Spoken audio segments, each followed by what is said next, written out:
So my name is Will Folds, Director and owner of Redstone Risk Limited.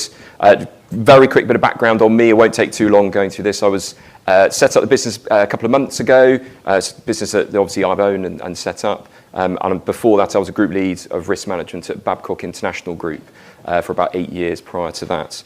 One of the things I'd like to do is certainly very sort of put up my thanks there for some of the presentations this morning that I think are very successfully, very eloquently stolen much of probably what I'm going to try and go through now. But I think, sort of joking aside, I think it's really quite encouraging, and I can absolutely assure you, as far as I'm aware, that no one went through any of these slides. I think they were all certainly submitted individually, and it's actually amazing how much there is within the presentation I've got that really addresses some of the themes that came up this morning. We spoke a lot about the ideas of uncertainty, we spoke about complexity, we spoke about data, for example. That is absolutely exactly what this is all about. And also, I don't stand here as a benefits management guru. I don't profess to be. Risk management is very much my background, but I've grown to appreciate over the sort of 15 or so years that I've been doing this, that really fundamentally the two elements go hand in glove. And I think going back to the mnemonic this morning of lemon, I mean, I think certainly hope if some people in the room can take away some ideas or some learning, a little bit, maybe something new, something different regarding risk, then I'd view that as certainly a very successful outcome. Excuse the pun. So obviously this is a case study, so this is just to sort of give a little quick bit of background on where we're coming from. So it is a case study built around a specific example, but it's actually quite applicable to a wide range of projects that I've worked on from my experience. So we're talking about a UK MOD programme. I'm sure you're all familiar with a diagram very similar to this, but working really from left to right on this. Effectively, the end customer is what we would call the frontline command. In this case, it's the Royal Navy, and they are effectively charged with maintaining an element of military capability. So be that the purchase of it, it could be the development and maintenance of it, for example. And then we work our way down to the bottom. You've got an industry partner, which is sort of very much where we're looking today. So that'd be one. In this case, it's a major defence contractor. And they effectively are charged with producing some form of output, or effectively they are the people who are running the projects. In the middle in that, there is also a delivery agent. In this case, it's defence equipment and support, and the delivery agent really is tasked by the frontline command to ensure that that project is run successfully and so on. And what you can do is really you can run through your sort of classic triangle to the right of that, which really shows that the frontline command, in my mind, we're very much focused on what the objectives are of what we're trying to do, right down through to the industry partner, who really is predominantly interested in really what the outputs are. I think the phrase was made this morning, you make, we pay. It's very much in that kind of ethos, and that's probably, it's a bit of a simplistic way of viewing it, but that kind of is pretty much how it works. And I think within the in the middle, you've got the delivery agent who's much more focused really around what are the outputs and what are the benefits. Specifically for this case study, I've listed them on the right-hand side. It is nuclear related, the word's given away and the word defuel at the bottom. But effectively, the industry partner is actually effectively planning a program. This is predominantly within a bid. The outcome of that is designed to be a form of single source regulation compliant target cost incentive fee contract. The benefit being to the UK taxpayer that it's designed to save them money. We won't go into too much the story of that because that's a whole presentation in its own right. But ultimately the end objective being of doing that is that an essence of military capability is maintained. And this might look a bit simplistic, but this is kind of how I viewed it from a lot of my experience. What we tend to find is there is a tension really that would exist between you've got a defence contractor or a supplier who's trying to just really focus on doing outputs. Let's face it, that's how they get paid. You've got at the other end of the spectrum, you've got the frontline command who really are interested in, well, looking after that military capability. And then this fog seems to descend on the project or programme where really we kind of lose sense because we're looking at it from slightly different directions. It becomes very difficult to understand what outcomes are we trying to deal with here? What common benefits are we as a collaboration, as we as an enterprise looking to try and deliver? And there's a massive range of things in this, but I've listed some of them there on the right-hand side. And I think that the word tension was used this morning, in that ultimately we're looking at this from slightly different ways, and the partners within it. And I think also the element of maybe the contract is not set up to support that kind of working as well. So with the contractor being paid sort of through a TCIF type of arrangement. Now, that also got me thinking in terms of, well, what does this fog consist of? And I think sort of how is it exacerbated? And there's some phrases in here that absolutely hopefully ring true with what came through this morning. I think the first one, the phrase was used, I think this morning, the enemy of benefits. Clearly, I'm a risk person, so this is pretty much what I do. But that idea of uncertainty. Within that cloud is a massive heap of uncertainty. There's a massive range of things where we can only really have a go at predicting what we think that outcome is going to be. We don't really know. We don't know for certain. I guess obviously any project or program would have that by definition. There's also a massive range of complexity. I absolutely promise you I did not write these in the break, but there is also a massive element of complexity. That could be technical complexity, it could be cultural, it could be organisational, there's a whole range of things. But I suppose simplified, there's a massive range of really difficult stuff that we've got to do on this project. And also, there are barriers. I sort of toyed with different words for this, but really there's a lot of things in there that sort of do not enable us to run this project in the most effective way. That is a lethal concoction of ingredients, I think, when we're trying to view how we're going to run this project. And ultimately, are we going to try and get the benefits and the outcomes that we want? If we mix uncertainty with complexity, it becomes very, very difficult for us as a project to try to understand what are the common benefits we're trying to look at here. And it also means if something's very complicated and it's quite hard to really get through and talk, it becomes very difficult to collaborate with each other. Now, interestingly on this, there's a massive range of sort of project portfolio management tools that we can use to try to overcome these. But one of the most common ones that I think hopefully people do try to use is this idea of risk management. We're going to deploy a risk management process that is going to help us to really make sure we're working together on these common benefits. We're going to assess what they are, and also it's going to really help us work together. Now, before I continue, obviously, as I said before, I'm a big risk management advocate. It's what I do. So a lot of what I'm going to talk about, I am not trying to knock the idea. Where I'm coming from is it's difficult. I suppose for doing it for 15 years, we still seem to do risk management the way now to what we did 15 years ago. We live in a very different world now. We have far greater access to information. We have far greater access to technology, far greater access to data. And yet we still use really quite old risk management mechanisms to try to actually manage it and report on it. I don't know if this might ring true with a few people in the audience. Anyone who's been involved in a risk management process may have used phrases like this. Do these ring bells with anybody? Has anyone? So it's quite a few heads being nodded. So we think, right, we've got this problem. We're going to deploy a risk management process. Let's make it joint. We're going to have a joint risk process. Everything's going to be great. So the essence of joint working absolutely is bang on correct. The problem is, I think it does lull you into a bit of a false sense of security where you start thinking, well, therefore, surely we're going to have assessed, identified, and managed the whole totality of risk. I'm not so sure that's the case, as we'll see in a minute. You can also say things like, risks will be linked to assumptions, even benefits. I mean, has anybody in the room ever linked benefits to risks in a risk register? Yes. So there's a smallish number of hands. Obviously, being a benefits management meeting, clearly you guys can, but traditionally when we'd ask that type of question, really it's very few. And actually, one of the things you find is everyone will say, well, it's the effect on an objective. I mean, that is true, but ultimately what you're trying to do is deliver some sort of benefit within your project. It seems amazing that still risk management hasn't really got around to this way of thinking. And there's some others there. I won't go through all of them now, but hopefully it kind of sort of gives you an idea that we all try to go about solving these problems in a very sort of traditional way. But as I said earlier, we still rely on very sort of traditional approaches to doing this. So, for example, we would deploy this idea of a joint process. Well, I mean, truly, how joint is it?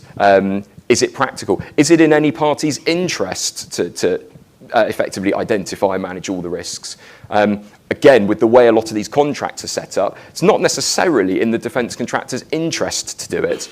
And I think that equally works the other way as well. And I think we sometimes lull ourselves into that sort of false sense of security, effectively.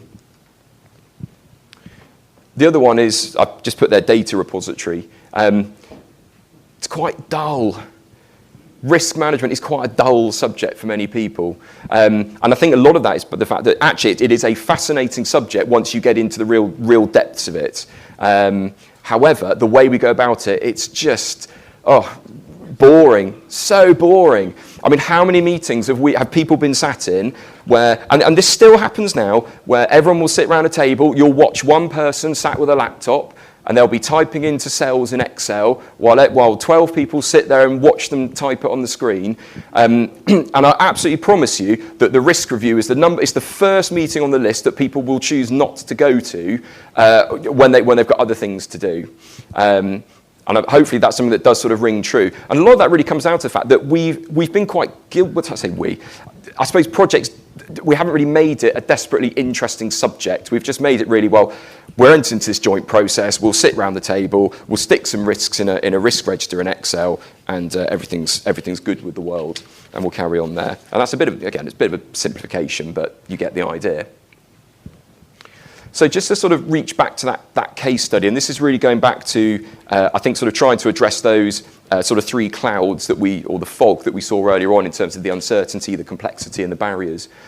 So just by means of a bit more information on the case study. So we had a situation where collaboration really was breaking down, frankly, between the sort of two major stakeholders within the project, to the point where really the tension was quite significant. And it could at times get quite emotional as well. Strategic directions wouldn't always align. So in that essence, you've got a frontline command who want one thing, a contractor who frankly just wants to get on with doing what they do and be paid to do it, but isn't always allowed to do that. And certainly some of the newer regulation, arguably rightly, doesn't really allow them to in terms of sort of single source regulations. But the fact is, strategic intents clearly did not align between the two. Again, sort of bogged down in the idea of internal processes, et cetera, quite hard to convince that sort of government scrutiny and assurance community of, what are the risks, how are we pricing them, how do we justify it, et cetera, et cetera. You get an idea of the picture that's sort of building up here. What was very encouraging, though, was that the team decided they had to go about solving this problem in a slightly different way. The traditional ways of doing this simply were not going to work, frankly. And we needed something that was going to try to help us combat those three elements that we saw earlier on. And that sort of brings us on to the idea of risk visualization. I wouldn't say it's a new idea, but it's an area that's certainly getting a lot of interest and a lot of traction at the moment. And I'll just give a slide that just sort of illustrates this a bit more. Everyone's familiar, clearly, with the car dashboard. Imagine most people here drive a car. And you will use that effectively, as it says, as it's a dashboard. It gives you a very quick indication of, this is how fast my car is going, this is how much fuel I've got left, this is the direction I'm going to travel. It will also show you if I've got any problems I need to be aware of, haven't got any warning lights, et cetera, et cetera. Again, it is a visual summary of a huge amount of very, very complex underlying data that sits within that. All hugely relevant, but you as the driver, to be honest, you don't really care exactly how the engine is working. What you're interested in, is it working as I would expect it to? Am I going the speed I expect to? Have I got enough fuel to complete my journey, et cetera, et cetera. The same also applies to anyone who's got a fitness tracker, or anyone who does any sort of running. You've probably seen things like this before, that just gives you a sort of a very graphically interesting way of looking at sort of all sorts of bits of information and so on. The same applies to the world of risk visualization as well. What we're trying to do is we're trying to move away from this idea of just shoving loads of stuff into a risk register, and we're trying to turn it into something that all of a sudden becomes very graphical, very engaging, very interesting. And I suppose the key word here is something that becomes very dynamic. And what we've done is I've just got a couple of slides I'll show you just in terms of some sort of screenshots to give you an idea of what we've done. This was using a tool called SharpCloud, which has been very effective in really trying to sort of build that idea of collaboration within the project. Now, don't read the words, because it is just purely a screenshot example. If you read that, you'll think, what's that got to do with an MOD project? It is simply just giving you an idea. And there's three key things we've done or we've used the tool for. One is it's helped us understand the link between discrete and systemic risk. So what I mean by that is, rather than just put a risk in a risk register of labour relations, for example, you've probably all seen those, and it'll have some meaningless bit of information against it in the risk register in Excel. Doesn't really get people engaged. No one really understands what that risk is really about. What we want to understand is what risks are actually linked to that. So there is fragility around supplier X. There is the risk of a particular shortage of staff in a certain area. And what this has allowed us to do is to create the dynamic links between all of those elements. So then, effectively, we can start to actually sort of home in and look at how all these things are interrelated. And actually, all of a sudden, it gets people stood around the screen, gets people engaging. Another thing as well is just that idea of sort of linking benefits and risks. I mean, clearly, I'm not going to go into too much detail, but traditionally, we don't really tend to do that. So if we want to say, okay, I've got this benefit, what risks are going to stop me from achieving that benefit? And again, that dynamic link simply does not come across, in my opinion, doesn't come across in a risk register. It's very two-dimensional, it's very static, it never moves, and so on. And the third one, which I think this has been the most useful one, certainly for the type of contract we're in, is this idea of assumptions, causes, and controls. I was taught assumptions are the larval state of all risk. And there is definitely an element of truth in that. But often what we'll do is when we have a risk in a risk register, we'll just say, oh, it's linked to this item number 76 within our master data and assumptions list. Okay, it doesn't really say anything, to be honest. What you might want to do is more play that round the other way and say, okay, if I'm making assumption number 76, what risks is that effectively going to cause? And that is a completely fundamentally different way to viewing this problem to that we traditionally do. We look at it from risks to assumptions. Actually, it's much more round the other way. So just to kind of finish off, what have we learned from that? And I've talked about mental models. That's quite a deep topic, but I did some of this within my dissertation 15 years ago. I think the idea of mental models came from crew resource management for airline pilots. There was quite a well-known air accident in Milan where effectively aircraft in fog collide on the runway. It's simply because even though the pilot is being told the messages by the control tower that are correct, because he's going a different way, he sort of subconsciously as a human, he still believes he's back where he was, the route he would normally take, and he wasn't. He was on a completely different taxiway. And what a tool like that, or that idea of visualizing risk in a much more dynamic way, helps us share the mental models a lot more between the contractor and the customer. All of a sudden, dialogue starts. People start talking. People are like, okay, I can start to see where all this is now going. Creates that kind of element of sort of stickier relationship. And frankly, just gives you a much more engaging story to tell, makes risk a bit more interesting. It's helped to simplify complexity. So again, it's kind of sort of helping break down that fog of uncertainty, complexity, and barriers. And as I said before, it really just gets people talking. Probably one of the final points is it's really, really helped us to get through that sort of government scrutiny and assurance community, where they are very keen nowadays in knowing, okay, what assumptions are you making about this risk? How do you justify these prices, etc. By having a much more engaging story to tell, and that you start getting their fingerprints on it, they, in a strange sort of way, they start to own a bit of it all of a sudden, rather than just passing them a risk register that they'll just read through and just go, no, don't like that for this reason. So again, much more sort of engaging story. And also use the format we use today. Pretty much most people in the room have got a smartphone of some sort, and yet we don't produce a lot of, well, even risk, but even arguably PPM type data in this type of way.